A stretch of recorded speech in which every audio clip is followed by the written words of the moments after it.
There was a band that was an AI band on Spotify that went viral called Velvet Sundown. So people should go watch it. Where he looks at it, he kind of tries to tear it apart. He tries to analyze it. He tries to look at the tracks, like okay, what instruments are in it, and then he asks kind of important questions like, how are they building these models? Are these models any good? And is it stealing from musicians, producers, artists that have created this artwork and they're training on it illegally?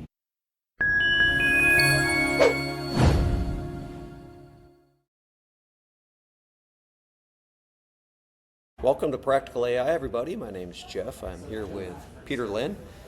Practical AI is brought to you by Pocket AI. Pocket AI is a tool you can use to prune your models without any loss.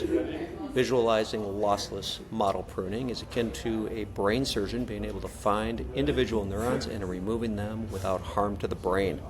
Similarly, Pocket AI allows you to prune the weights in your model to make your model more stable, increase your model's accuracy, decrease the size of your model by up to 60%, make your model forget data. When you reach model roadblocks, you no longer need to continue with endless brute force training and new model trials. Practical AI allows you to perform brain surgery on your existing models, making them better and smaller. Peter, wanted to kind of talk a little bit about the music industry and generative AI. But first, wanted to hit a fail. We like talking failures here. And this one, again, is our friends over at OpenAI. What's going on over at OpenAI? Well, there's rumors that they want to bail out. So And is it, I mean, this company is like burning money right now. But yeah, no, they're is it burning. is it just a matter of getting back to zero all of the money that they've been spending on training? Or is this bailout something different? Well, I think fundamentally they're burning more power than they're making in revenue. So they need someone to foot the bill until they figure out how to actually make a profit. Yeah, this stat is just incredible.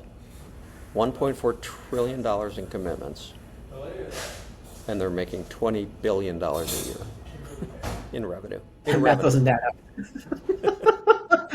by at least order of magnitude. Yeah, So, I mean, my feeling is typically when the word bailout gets associated and there's a denial, that means it's coming. yes. Yeah. No, I mean, clearly running a trillion parameter model is way too expensive. And charging people pro prices or they're like, that super premium price still isn't enough because they're still burning more power than they're making in revenue. So what are they going to do? Well, we'll have to keep an eye on that. I'm sure it won't be for the next couple of weeks, but look look for the word bailout, and we'll see if it comes to life. All Yeah, no, right, I mean, but I hope that doesn't happen. I hope they fail. yeah, well, yeah, I know that you're rooting against these behemoths, but Yeah. anyway, we wanted to kind of drift over to something we haven't kind of spent too much time on recently, and that's the Gen AI creativity side, particularly music. And there's several good sites out there now that allow you to create songs, and we've had some success even commercially with some of these things. Here's one, an AI generator that I think you've probably played around a little bit. Yep. Tell Yeah, I us a think little that's bit fine. what you think of the creative side of Gen AI right now. Yeah, so recently Rick Beato kind of had a video about AI music, and in particular, there was a band that was an AI band on Spotify that went viral called Velvet Sundown. So people should go watch it, where he looks at it, he kind of tries to tear it apart, he tries to analyze it, he tries to look at the tracks, like, okay, what instruments are in it. And then he asks kind of important questions like, how are they building these models? Are these models any good? And is it stealing from musicians, producers, artists that have created this artwork and they're training on it illegally? The short answer is yeah, it's stolen, and it can't really produce anything new. It can take kind of the average of what it's been trained on and produce things. And in my own experiments with AI song generator, if you ask it to write a song from a prompt, it gives you some really cheesy lyrics. like like something that doesn't really sound like, I mean, it sounds, when you sing it, it sounds okay, but there's no emotional context, there's no real story, and there's no real feeling behind it. And so it ends up being kind of like this light confectionery kind of a music that doesn't really say anything. Do you feel that humans can almost intuitively sniff out the artificial, sort of I think so. the replica? What was it? What was the word in Blade Runner for the fake human? Replicant. Yeah, Basically, replicants, yep. yeah. Are we able to sniff that out? I think so. I mean, I definitely can tell when a song is kind of, it feels like, it sounds like someone said, give me the most ideal pop song or the most ideal blah song. And it comes up with like cute rhymes that doesn't really go anywhere, it doesn't tell any story. Like we look at things like Eminem. Eminem's lyrics are powerful because he's speaking from experience. We look at Pink Floyd, Breaking Down the Wall, right? We look at all these great musicians that told a real story and a real emotional weight behind it, and that's why people listen to it because they connect to the emotion. Whereas AI generated lyrics have none. But if you write your own Okay, lyrics and you generate music, then you get something better. so there's a couple different questions there. Then and one is, does it have to be emotional to be um, either good or creative? But then even just what is creativity, right? What is beauty? And do you think that Gen AI, either in music or video or image or whatever, can it be creative? And then where would you park a good definition of creativity? Well, so if we think about it from a music perspective, if we think of like the great musicians, like when Mozart came out, right, he was considered new and revolutionary because he did new things that no one else could do. When Jimi Hendrix came out and he broke through, he was doing things that no one else did.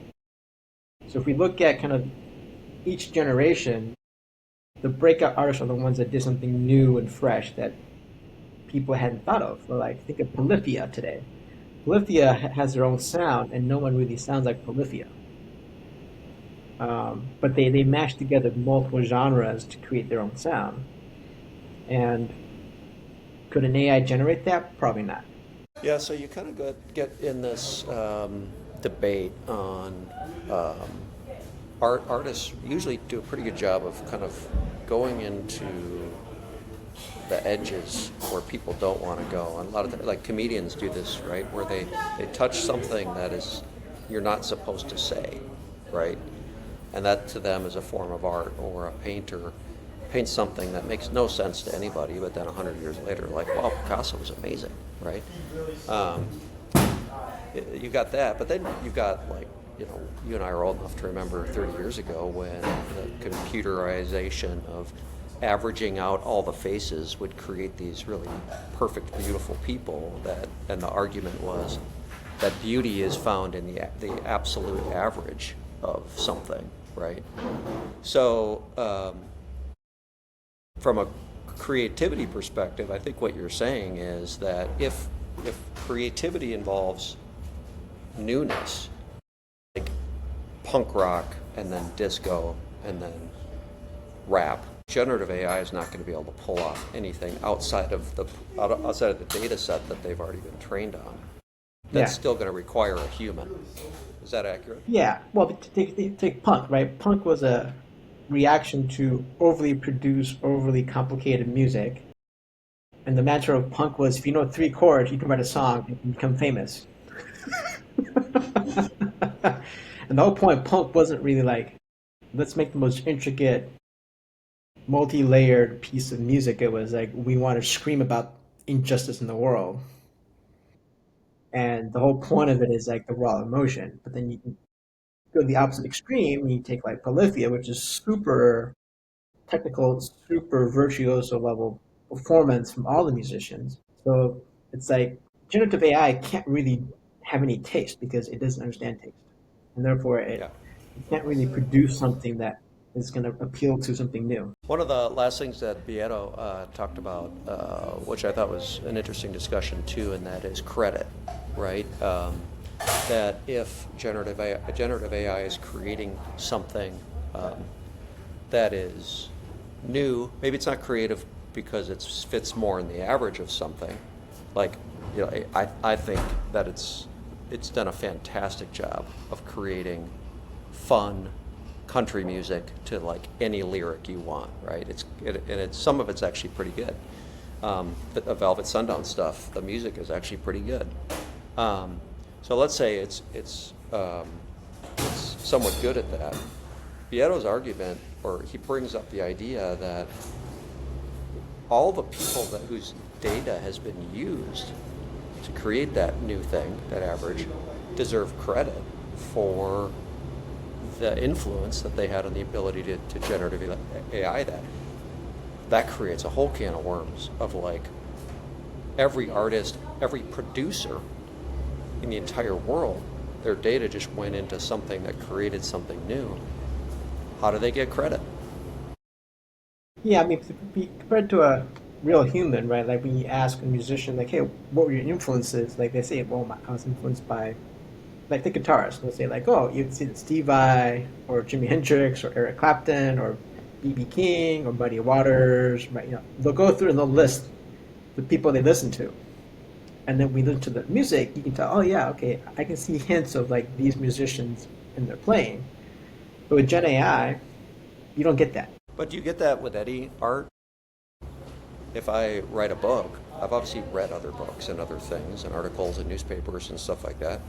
And so anything I write is going to be influenced. So what's the Yes. difference? Well, I think the difference is taste, No, right? I Like mean from who a credit that taste. perspective. What's the difference in whether we give credit to all the former artists whose, data has been Yeah. stolen for Gen AI versus credit for me reading Tolstoy and Dostoevsky and writing something that sounds like a British novel, or sorry, a Russian novel. Well, that's a tricky question, right? Because at the end of the day, if they're using data that they don't own, they should pay for it. Yeah, I think this is one of the big rubs, right? Yeah. I mean, you can't steal people's work and use it. And they're like, sorry, no, like, Yeah, it's like, no, my data especially wasn't there. You wouldn't have it. especially I think Velvet Underground was making money, so whoever Yeah. Gen AI'd that band, they're Yeah. I making mean, money. so no one knows. I suspect they're probably part of Spotify, and it feels like, I mean, I listened to the album. It was okay. It was like it sounded fine, but emotionally, I didn't really connect with it. So if I wanted like background noise, like Muzak, perfect. If I want Muzak, the Sundown's perfect. But if I want like something that's has meaning, I'll listen to like Rage Against the Machine or like something that's like actually got real emotion to it. Yeah, yeah, it's going to be a fun next 5 years as this stuff sort of plays out a little bit. Yeah, no, it's a good topic too. Good. Well, we'll do this again. We'll have more topics coming up. Remember, we're also on Spotify, so find us there, and we'll be back next time. Thanks, Peter.